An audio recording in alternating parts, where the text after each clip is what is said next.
Okay, well, thank you all for joining me for the deed funding workshop. Just try to make this as fast as sweet as possible. If you have any questions, by all means, please drop them in the comments and I will answer those questions as we walk through. It's best if you ask your questions once those questions come to your mind. So you, number one, you don't forget them. And number two, we can speak to it directly while that window is open. So as always, I always ask everyone to please turn off any distractions, myself included, because I do get distracted. Um, and I just want to make sure that everyone can get all of the information um, without distraction, if you will. All right, so I fixed my devices. Please fix your own. Okay, let's get this party started.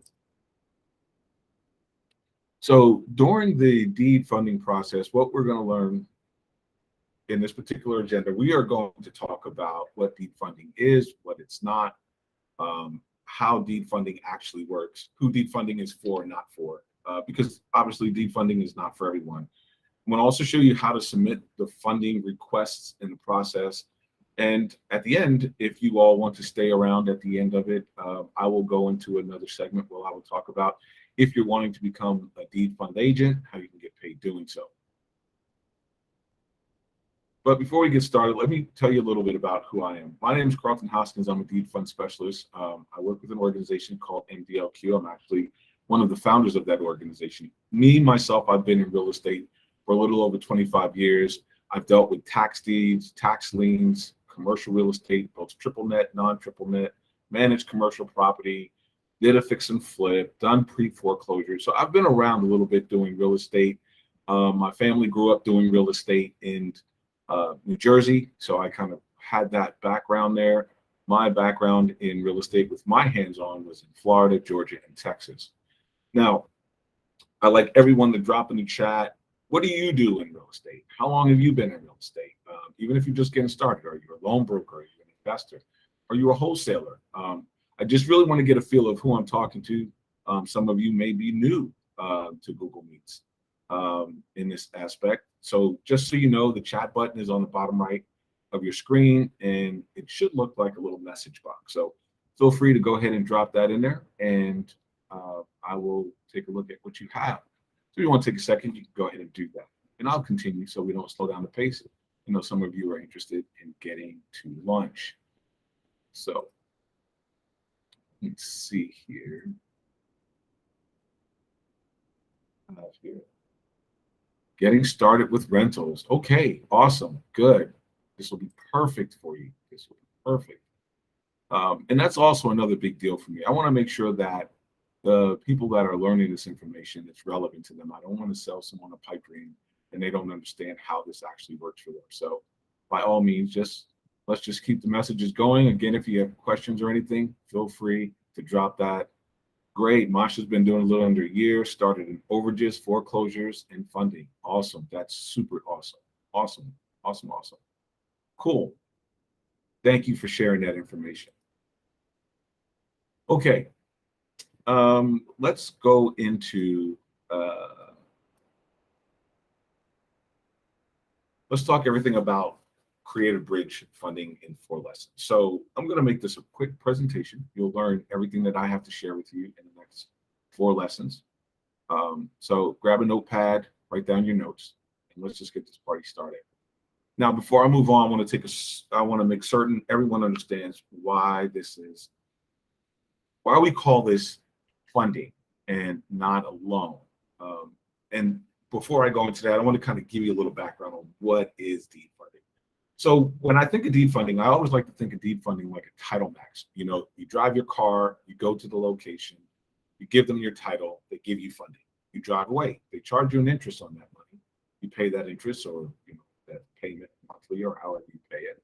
When you bring back all of the money that you owe them, they in turn give you back your title, right? So that's 100% collateral-based loan.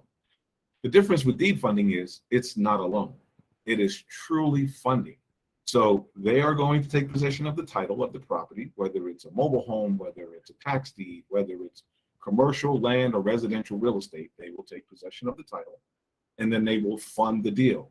And we'll get into the details of how that funding works. But for now, they take title of the property, you get the funding, you do your deal, you come back, you may sell your property, you may flip your property, you may turn it into a rental or whatever you want to do. You pay back the funding, you get back the title to your loan. They are not interested in taking possession of the property, kind of like banks, right? Banks don't want to be REOs. They don't want to have bank-owned property. That inventory kills them. So in this case, same way, the funder is not interested in taking possession of the property. That's just the collateral. And so throughout this conversation over the next hour, or maybe shorter, we're going to talk about this from a perspective of funder and fundee. Funder being the person who's providing the funds, fundee is the person who's getting the funds. So you won't hear us say things like loans or loan to value and anything representing loan, because what I don't want to do is confuse anyone on what that actually is. So before I get any further down this rabbit hole, does anyone have any questions or need any more clarity on the difference between deed funding and deed loan?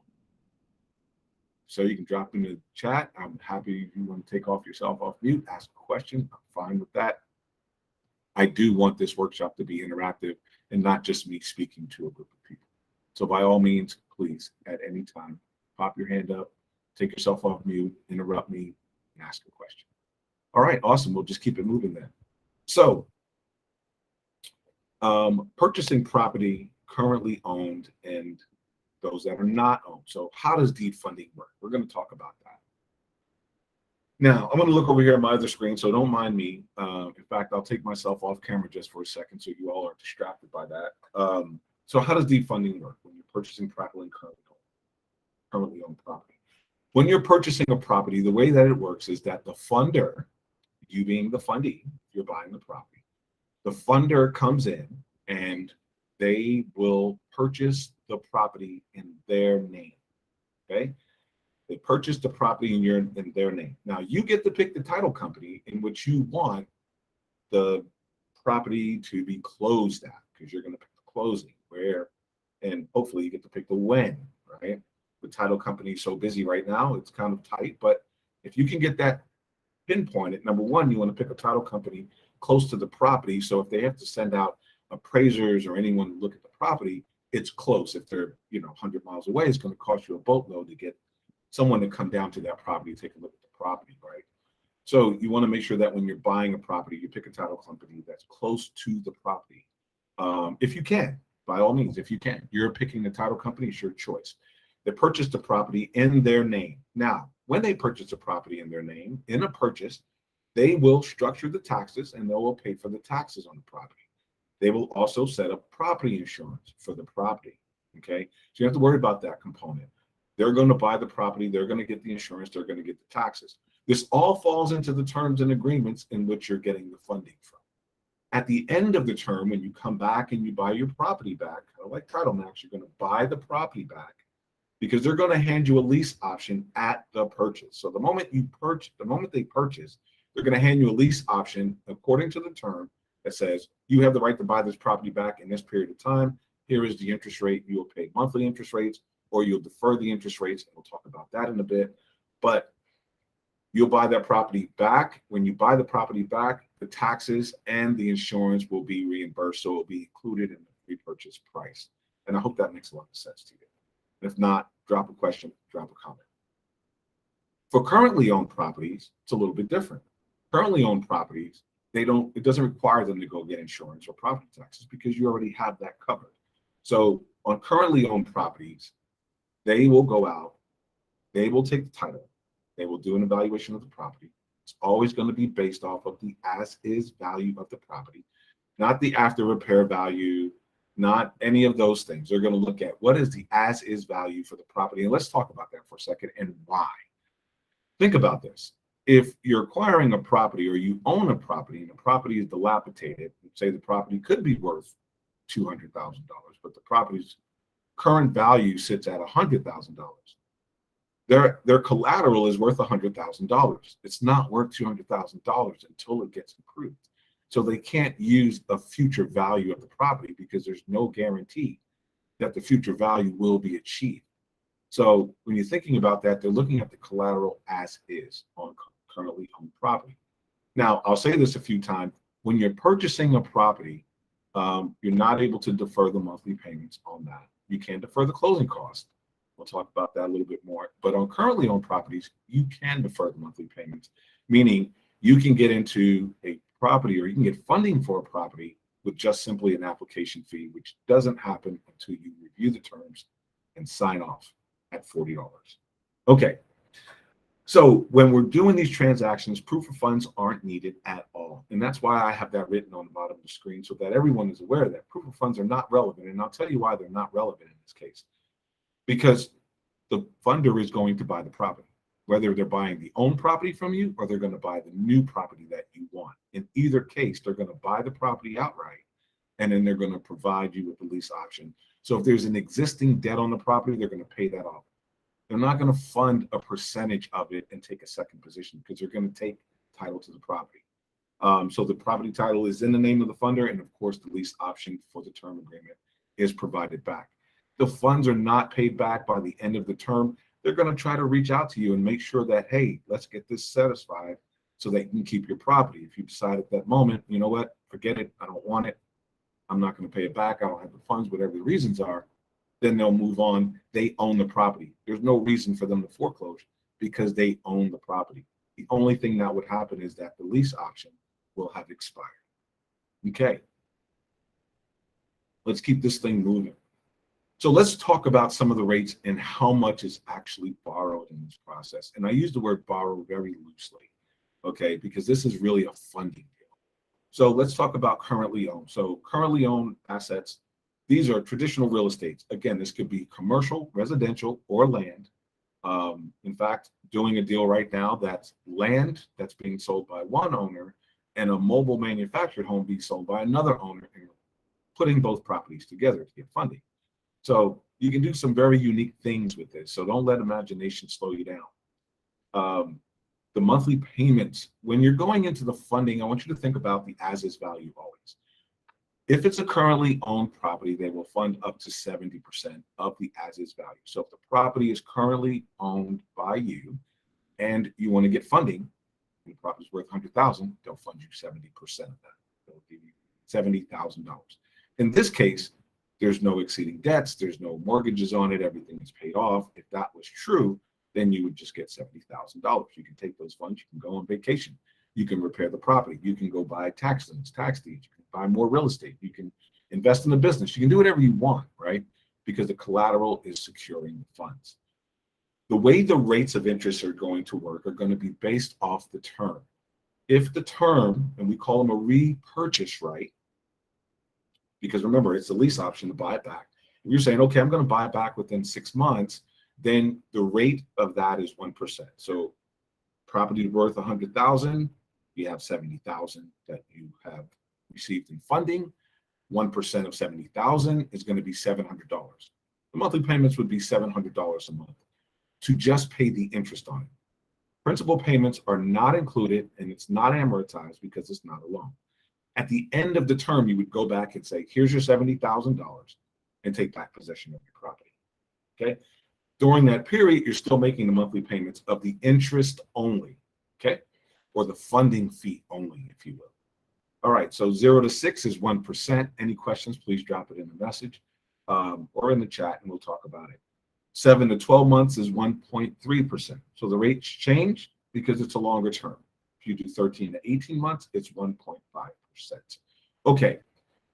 Question has always arrived. Okay, so what if I say I want to do 12 months and I return the funds in 6 months? Well, the rate is set based on the actual term. So if you say you want to use it for 12 months and you get funding for 12 months at 1.3% and you pay it off in 1 month, you would have still have only paid 1.3% for the month because it's charged monthly.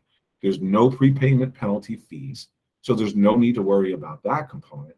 You can pay off and repurchase this property as early as you like. And there's no prepayment penalty to that because it's a repurchase of the property. Okay. What I want to make sure that we understand is that if you say 12 months, it's not that you will pay 1% for the first 6 months and then 1.3 for the remaining months. It doesn't stagger. It's once you pick the term, that's the rate for the entire period. So if you pick 12 months, you're going to pay 1.3% every month for 12 months. Okay. Now, you see at the bottom, there's an option here to finance closing expenses. And you can absolutely do that. Some do not want to come to the table with closing costs. Closing costs can range anywhere from $500 to $2,000. You may not want to bring that money to the table. You may need that money for repairs or something else. That is okay. You can do that. If that is done, it's called deferring the closing cost. That closing cost would simply, deferring the closing cost would increase the monthly payment rate by 0.1%. So on a 6-month term, it would be 1.1%. 7.12, 7 to 12 would be 1.4, 13 to 18 would be 1.6. I hope that's very clear. Now, you can always defer the closing cost on any of the transactions, okay, whether it's a purchase or it's currently owned, okay? So that option is always available. Keep in mind, the cost of closing is still going to appear at the end of the term. So if the closing cost was $1,000, the repurchase amount is going to include that $1,000. Right now, you're just paying the 0.1% as an interest to cover the closing cost. So it's not like you're paying the closing costs over the period of time. It is a rate of interest attached to the closing cost. So I hope that makes some sense. Again, at any time you have a question or comment, please let me know, and I'll be happy to pause and answer those. All right, let's move on to deferred. Everyone loves its component in this part of the workshop where I talk about currently owned and deferred. So if you own the property, you can defer the monthly payments. What does that mean? Same thing I meant when I was talking about the closing costs. You can come to this deal with a $40 application fee and not make a monthly payment on the funded amount until the end of the term. Okay, I'm gonna make that very clear. You can take the funding, get into your deal, and not make a monthly payment till the end. What does that mean to you? That means whatever the monthly payments would have been, they're being accumulated. They're being accumulated, and they are added to the end of the loan, and added to the end of the funding period. Let me clarify. Added to the end of the funding period. And I see why he's got a question right here, and that's a great question. Does currently owned mean free and cleared, as in there's no mortgage? No, that's not what currently owned means. Great question, Wahid. Currently owned means it's your property, meaning you're not going to go buy a new property. You currently own it. Whether you have a mortgage or 2 mortgages or 3 mortgages or a tax deed, you own it. You own it. You may have some liens against it, but those liens will get wiped out. They will get paid off. So it does not have to be free and cleared in the process. There are a lot of individuals who do rental properties, kind of like yourself, Wahid, who are doing Airbnb or whatever, and they have 2 or 3 properties that they're financing. They want to restructure those finances. That is considered currently owned, not a purchase. So you can definitely use currently owned in that space. So I hope that answered your question. If that wasn't, please just let me know and I'll be happy to share more. So when they're doing a deferred, when they're doing deferred on currently owned, remember it can only be done on currently owned when we talk about the monthly payments, the funding amount changes of the as-is value. Previously, if it was on the owned, it would be 70%. On deferred owned, it's going to be 50%. So if the property is worth $100,000, and you were looking to, and currently owned, you would be able to get 70% of that, which would be $70,000. If you're deferring the funding, the monthly payments, then you would be able to get $50,000. Okay, so it just changes the amount of funding amount on the as-is value. So it lowers that just a little bit. Okay, the monthly payments are structured, of course, to increase to accommodate that particular structure, that particular funding style. So 0 to 6 months, as you can see here, is going to be 1.5. So it's increased by 0.5 due to the complexity of the structure. Again, remember, this is 100% collateral. They do not check credit. They do not pull a credit score. The care about your credit score, and they don't care about the income. So none of those are requirements, and there's no 2-1 or 2T or 2-3 T3 requirements of experience in order to get involved in this type of structure. However, your rates are going to change when it's deferred. 1.5 for 0 to 6 months, 1.8 for 7 to 12 months. Again, the monthly payments are not being paid monthly. So this 1.5% is being calculated and is going to appear on the repurchase amount at the end of the term. So at the end of the term is when you're going to pay all of the interest that would have accumulated and back the principal at the beginning of the deal. So throughout this entire period, there's no funds out of pocket. And this is a really interesting structure because, and I'm not going to say it's prevalent or it's all over the market, but it's not impossible to find property at 30, 40 cents on the dollar. It's not impossible. I'm not saying they're everywhere, but they're not impossible. And if you can find deals like that, where you can get into them and own that property, get the ownership of the property, and then do currently owned deferred, you get 50%, you would be 20% to the good or 10% in positive funding that could help you remodel, repair, or leverage. I love the leveraging option. Again, on these, you can offset the closing cost by deferring them as well. Again, it would just add the 0.1%. So if you deferred closing and you deferred the monthly payments, again, it could only happen in currently owned properties. 1.6 and 1.9 would be the rates for those. Okay. Any questions? All right. Thank you all for staying with me. Hope this is making some sense. All right, let's move into the purchasing of properties. This is where this is the wholesaler's dream here. This is where you can acquire a property. If you were a wholesaler and you were flipping properties, the reason you were probably flipping properties is because you don't have the funds to actually buy the asset. So you're getting the paper on the contract, and then you're raising the value of the contract, and then you're assigning it to someone else. And then you're going to make the spread, typically between $5,000 and $10,000. Well, now wholesalers have this option of in the purchasing, and it's not just for wholesalers; it's for anyone who wants to do this, as long as it's not their primary residence. Okay, and that applies to currently owned. It cannot be the primary residence. Okay, so you cannot do deferments on the monthly payments. I think I mentioned that earlier on a purchase.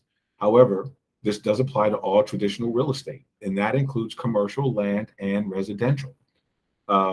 The monthly payments on this are in the as-is value, the funding amount of the as-is value, 60%.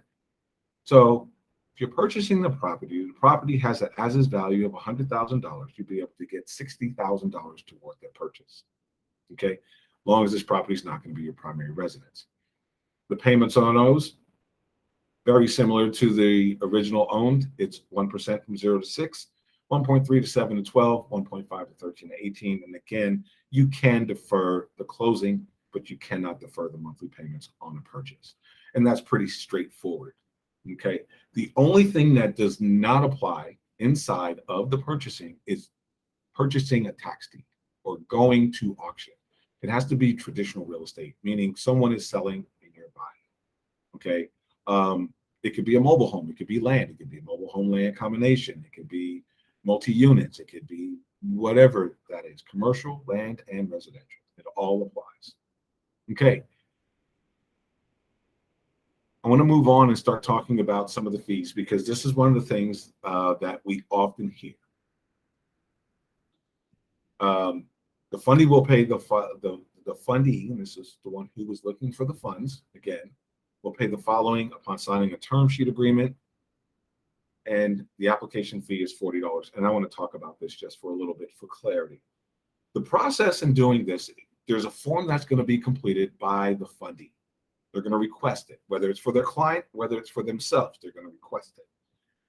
We will look over these documents and we will send it over to underwriting. Underwriting will look at the documents and they will put together an official term sheet. It's not formal. It doesn't mean that you have to close the deal, but it's an official term sheet restating all of the information you've placed on it. Okay. before any of appraisals, before any of that. They're going to go off of your word on basically what the price of the property is, what you're asking for. Does it fit? Is it 60%, 70%, 50%? Do the terms make sense? Does what you're asking make sense? If it does, really simple. And I think I'm breaking it down in a way so that there's no complications as to understanding how it's going to flow. Hard pause right there. We got a question from Wahid. For currently owned, is this considered a sale for purpose of capital gains taxes? Wahid, I'm going to presume that you mean the sale in the transfer to the funder. I'm going to presume that's what you're referring to. So if it's currently owned and the funder is funding the property, okay, great. And the funder is funding the property, they're actually buying the property. The way that I would look at that on the currently owned is the sale value or the sale price is going to be whatever that percentage is, for example.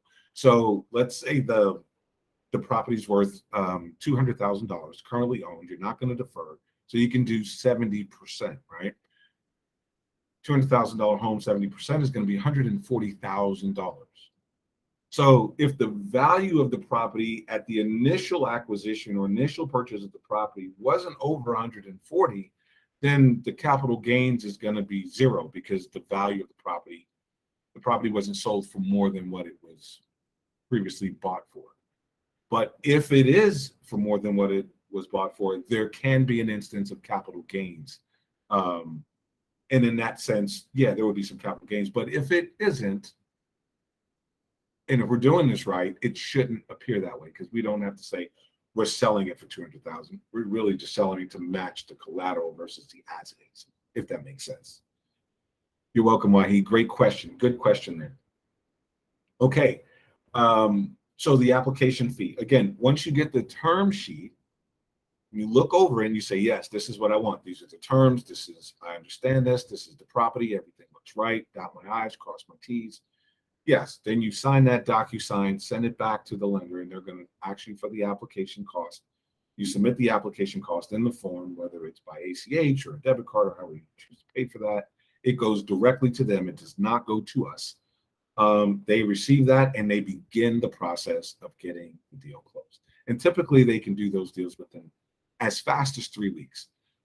Just keep in mind if there's a question of 3 weeks, meaning, yeah, it's not really 3 weeks, it's like 2 weeks and a day, I would forego trying to go to the funding because there's a lot of steps that need to happen on their side. And 3 weeks is as fast as, not the fast. That is not their longest period, but it is their shortest period. So keep that in mind as you're structuring the deals, that 3 weeks is going to be right around when they can get the deal closed. And again, you'll be picking your own title companies for the deal. Pick the title company closest to the property and it makes life a lot faster. Just one to go on. In the transactions, during the process of closing, the fundee is going to pay, and these are the costs that I refer to being deferred, if you will. If you choose to defer the closing costs, this is what all would be calculated under the deferred closing cost. So there's the recording cost with the state, city, the county, let me clarify, all the funder closing expenses, transfer taxes, the document preparations. You all can see this on the screen. I don't think it makes sense for me to read off the screen.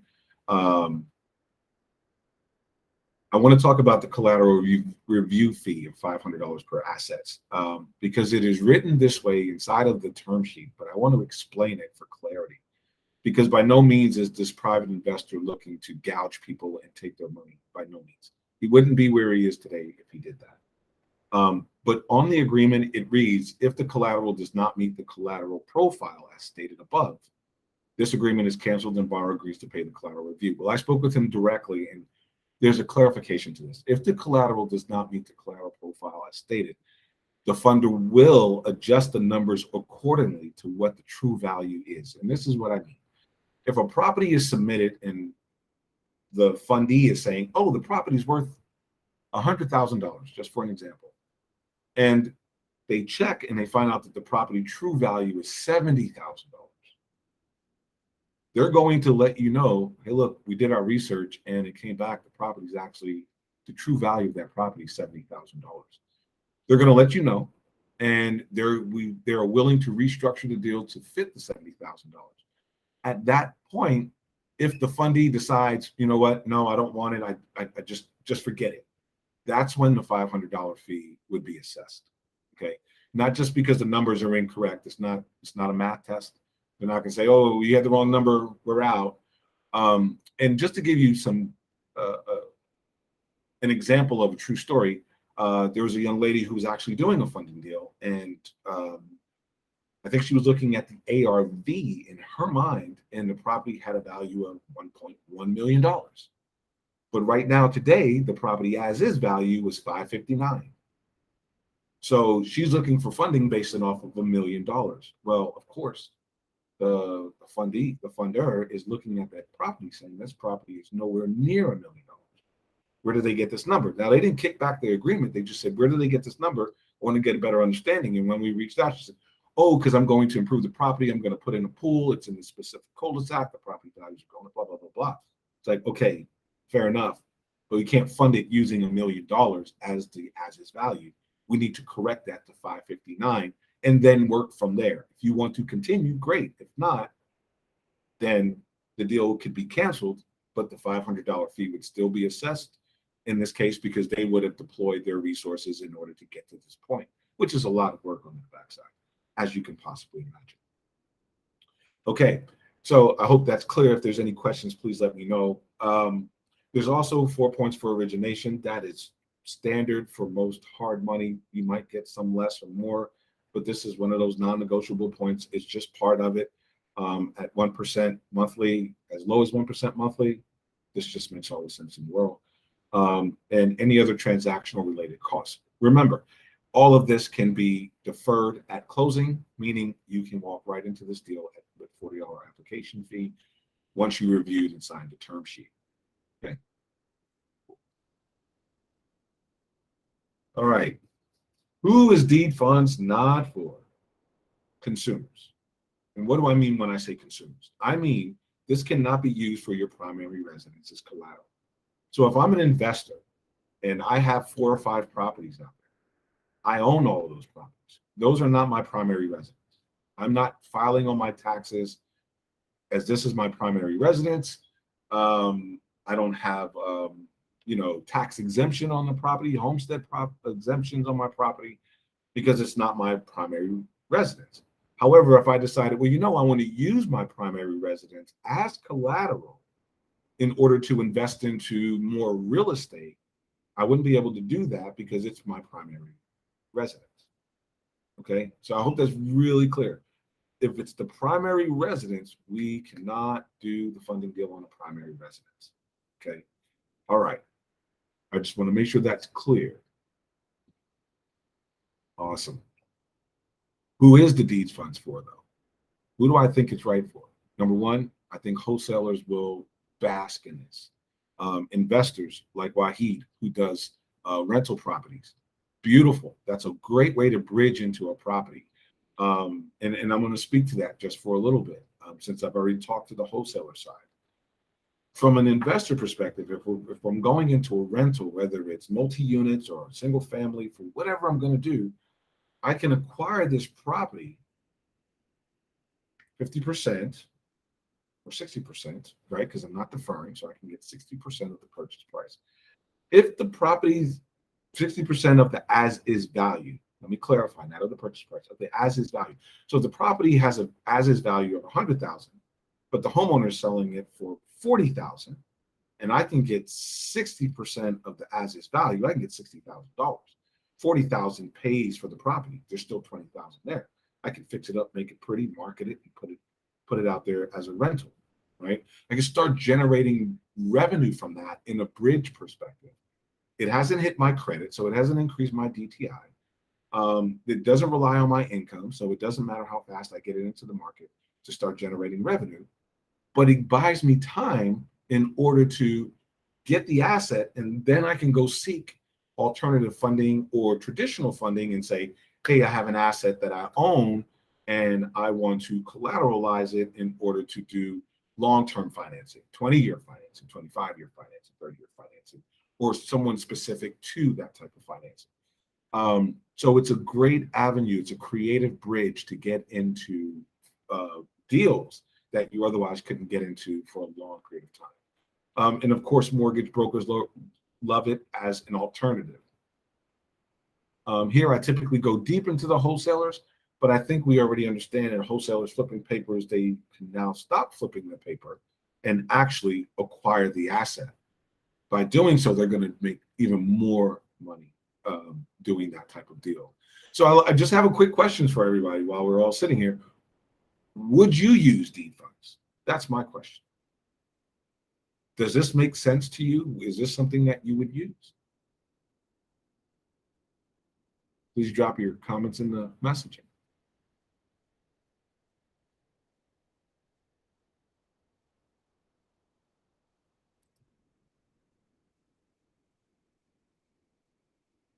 Awesome.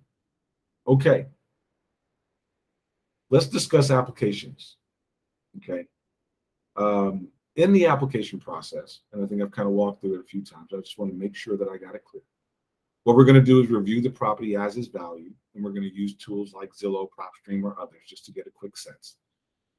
If you're submitting your deal, I suggest you do the same. Just pull a number. Sometimes you go to Zillow and the numbers are all over the place. I get it. We're not looking for an MLS number. We're not looking for an appraiser to come out before you submit the deal. It's just making sure that, again, the property value, the as-is value makes sense. Okay. The funder is going to review the application. The term sheet is going to get sent to the fundee for the review and signature. You'll sign that, send it back for $40. The funder begins the due diligence process. Then the fundee is going to select the title company, and you're going to close within about 3 weeks. Okay. If you're an agent, things are going to be a little bit more detailed, but if you're just doing this deal for yourself, this is how the process is going to work. And again, if you're interested in learning more about becoming an agent, stick around to the end, and I will have that conversation on how you can make commissions doing the very same thing and sharing this with other people. What I didn't see is anyone chatting. Not selling from the 40% gap. That is correct. That is correct, Rahid. If and that's a really good point. Not sure if you could use it. Since the properties are not selling for undervalue, if it only provides 60% of the funding, there's a 40% gap. That is correct. One of the things that it adds value to is the amount of the gap that you have to cover, right? 60%, many places will provide 70%, 80%. They're going to rely on credit. They're going to rely on income in order to make the determination of the funding. When you're dealing with deed funds, it's 100% collateral. Now, when investors are typically looking at acquiring properties for whatever reasons that they're acquiring them, they're never going to go to the market into a retail perspective. We're not going to walk into the market even now today as I'm looking at properties. I'm never going to walk into a property who is saying the property's worth $100,000, but the homeowner is selling it for $105,000, and there's 10 bids at $115,000, right? That's where the market is today. It's super hot. Prices and properties are going up every day. Every second that you wait, the value of the property increases, right? When an investor is looking at properties, we're looking at those properties where homeowners are looking to get off of the properties. What many people do not realize is that there's about 1.3 million foreclosures happening this year. That's a huge inventory that banks don't want. That's 1.3 million properties going into auction just this year alone. Okay, and this is in the wake of COVID. So from a funding perspective, if I was looking for properties, I'm looking for properties that I can get for less than 60 cents on the dollar. Are they prevalent? Are they everywhere? No. You have to seek them out. We have to find out who's under pre-foreclosures, who's going into foreclosure. And we have to change our mantra talking to the homeowners in a pre-foreclosure perspective, because those are the assets that we want to acquire. We don't want to acquire retail property and then turn it into another investment. We want to acquire property for pennies on the dollar. This is where investors make their bread and butter. We need to get properties for less than 70 cents on the dollar. Most investors would say 70 cents on the dollar minus repairs. which means they're talking 53, 54, 55 cents on the dollar. Not unheard of. I actually have a deal on my desk right now where the property's worth $76,000, but the amount of debt owed on the property is $19,000. Perfect deal. So they're not impossible to find, especially if we're using the wholesalers as our leg.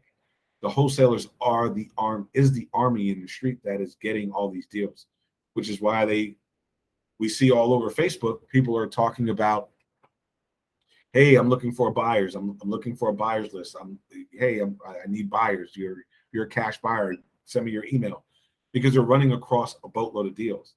Once you start communicating with wholesalers that you have funding and you're able to close these deals, there may be ways to partner with them. Be very creative with that, and let them find the deals for you and bring the deals to you, and you just check off yes or no if they make sense to you.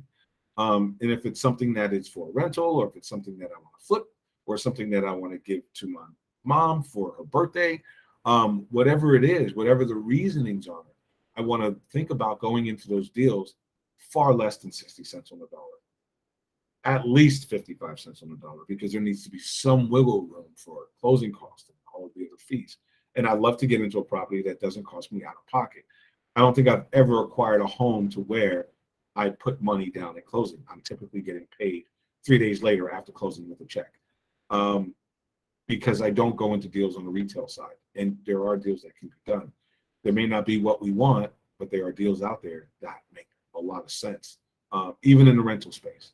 So I hope that's helpful information and it could be utilized. But I do understand the concern if there's only 60% and the properties are going for their true value. Yeah, it is impossible. It wouldn't fit in that model of buying retail properties and using deed funding. It would be more for a more aggressive investor who's looking to get properties for pennies on the dollar and knowing how to utilize the wholesalers to make that happen that way. All right. So let's keep this going. And if there's any questions, absolutely. You're very welcome, Wahid. I'm glad to be helpful here. That's why I'm here. So, hey, we have an open floor. Raise your hand. Let me know if you have any questions. We talked about the taxes and the insurance. Anything that may come to mind, and you're free to take yourself off mute and just talk to me. I'm not a robot. I'm here. So if there's any questions, I'm happy to answer those questions. Let me know what you may have, thoughts, concerns, considerations. Okay, I don't see any hands jumping up, and I don't see anyone coming off mute, and nothing's in my box. So I'm going to keep it moving. All right.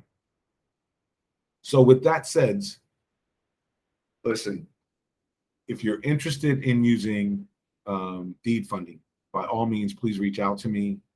Let's talk. Let's have a conversation. Wahid, to your point, I can give you a million examples. I'm happy to help you with some deal structuring, helping you to utilize deed funds in the best way. Anyone else on the calls, I'm free to have that conversation. There's not a charge to talk to me. The reason I'm here and my partner Tayron Glover's here is that we're trying to get these funds out to people so that they can make more intelligent deals and make more money in the real estate world. So if there's questions, my number's on the screen, my email's on the screen. Eventually we will have up a website that you can go to. This is just getting started, and we funded quite a bit of deals from the funder side. So that's what we're here for. If you want to stick around and learn more about how to become a funding agent and actually make money doing that, sharing funds with other wholesalers, other investors, other mortgage brokers, just stick around for a bit. If there's any questions here, I'm going to give everyone just a moment to go through those. And then I'm going to run through the whole funding agent component really quick. So if you want to stick around, please do. If not, have a great day. Thank you for joining us.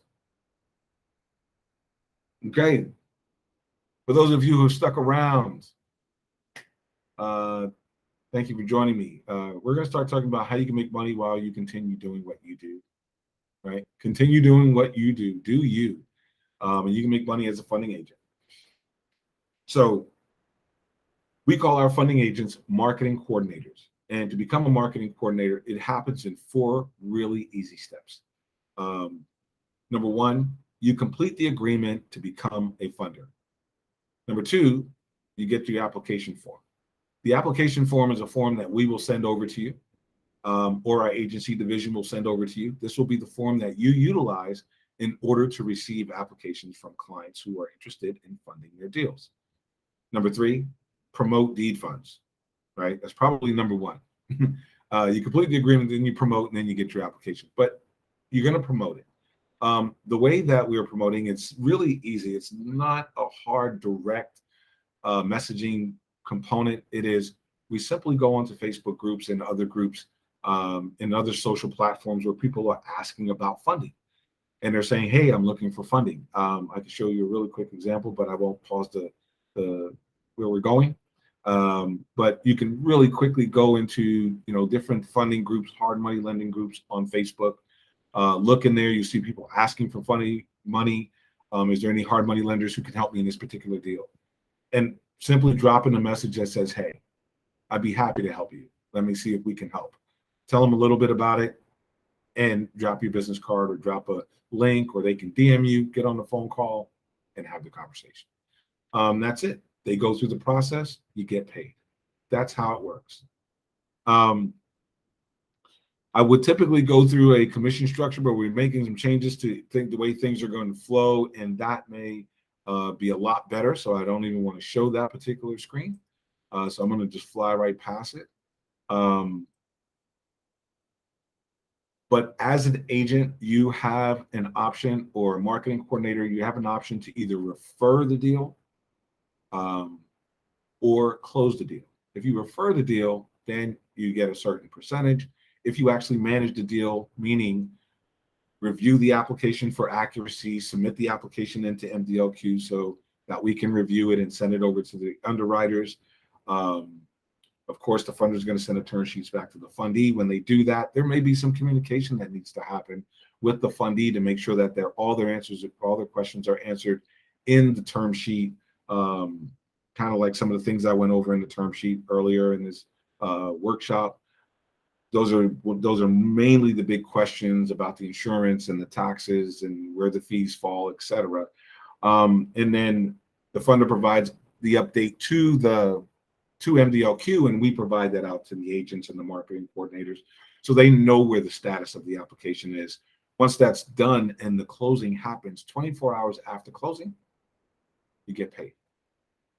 So it's really simple process of going out and just sharing the information with others of how this process works and how deed funding works.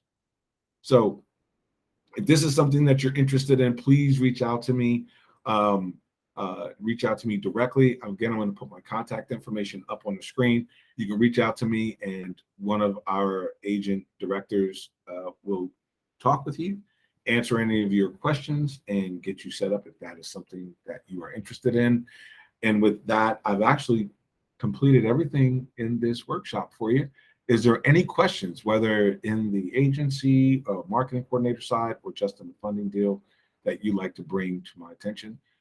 Something you'd like some answers with? No? Okay. Well, thank you all so much for joining me today. I appreciate you for joining us on the deed funding workshop, and I look forward to hearing from you all. Have a great day.